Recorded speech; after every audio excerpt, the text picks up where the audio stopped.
식품안전정보원 이민주입니다. 영화 주인공의 모습을 본딴 장난감같이 무료로 나눠주는 증정품이 어린이가 먹고자 하는 음식에 큰 영향을 주는 것으로 나타났는데요. 증정품을 활용해 어린이가 건강한 음식을 고르게 만들 수 있다는 연구 결과입니다. 호주의 비영리단체 빅토리아 암위원회는 5세에서 9세 어린이 1000여 명을 대상으로 패스트푸드 광고 또는 여가활동 이후 영화 예고편을 시청하게 한 뒤 건강식과 비건강식을 제공했는데요. 이 중 일부 식사에만 영화 주인공 장난감을 제공했습니다. 전반적으로 어린이들은 패스트푸드를 선호했지만 건강식에 장난감이 제공된 경우에도 관심도가 크게 높았는데요.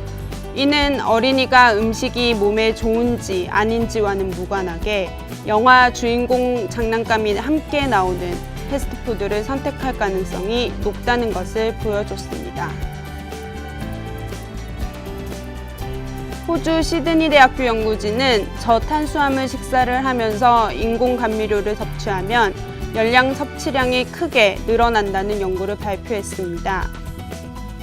과실파리의 탄수화물과 감미료 분량을 다양하게 구성하여 급식한 결과 파리가 저탄수화물식과 인공감미료가 제공된 음식을 갑자기 더 많이 섭취하는 것으로 나타났는데요. 섭취량은 감미료 양에 따라 차이를 보였으며 감미료가 없는 음식은 먹지 않는 경향을 보이기도 했다고 합니다. 과거에는 인공감미료가 들어간 고탄수화물 식단을 먹으면 음식 섭취를 억제해 열량을 적게 섭취하는 데 도움을 준다고 했었죠. 그러나 이번 연구에서는 고탄수화물 식사와 인공감미료 제공량을 늘린다고 섭취량이 줄어드는 것은 아닌 것으로 드러났습니다. 최근 한 언론에서는 중국에서 판매되는 와인 중 절반이 가짜이며 시간당 3만 명의 가짜 와인이 판매되고 있는 것으로 추산된다고 언급했는데요. 이와 관련해 상하이시의 한 와인 판매업자는 가짜 술은 존재하나 판매량의 절반이라는 얘기는 매우 과장된 것이라고 주장했습니다.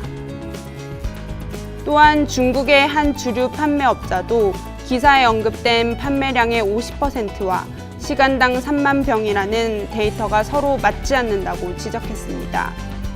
중국에서 판매되는 유명 와인 브랜드 중 교묘히 규정을 피해가는 제품을 제외하고 불법적으로 무언가를 섞거나 라벨 가리를 하는 등의 제품은 아무리 많아도 전체의 1에서 2%를 차지한다고 설명하며 중국 와인 판매량의 50%가 가짜술이라는 논조는 근거가 부족할 뿐만 아니라 매우 전문적이지도 않다고 꼬집었습니다. 미국 메릴랜드 공중보건대학교 연구진은 카페인이 첨가된 에너지 음료를 정기적으로 마신 청소년이 추후 코카인이나 처방용 각성제를 의료 외 용도로 사용하고 알코올 사용 장애에 걸릴 위험이 높아질 수 있다고 지적했습니다. 연구진은 대학생 1000여 명을 대상으로 이들의 건강과 위험 행동의 변화를 추적했는데요. 지속적으로 마신 사람들은 25세 때 각성제를 오용할 가능성이 높은 것으로 나타났습니다. 특히 적당량을 음용한 그룹 역시 에너지 음료를 전혀 마시지 않은 그룹에 비해 코카인과 용도 외 각성제 사용 위험이 높았습니다. 갱년기 식이보충제에 들어가는 감초뿌리가 의약 성분과 반응하여 건강에 위험을 줄 수 있다는 미국 일리노이 대학교의 연구 결과가 발표됐습니다.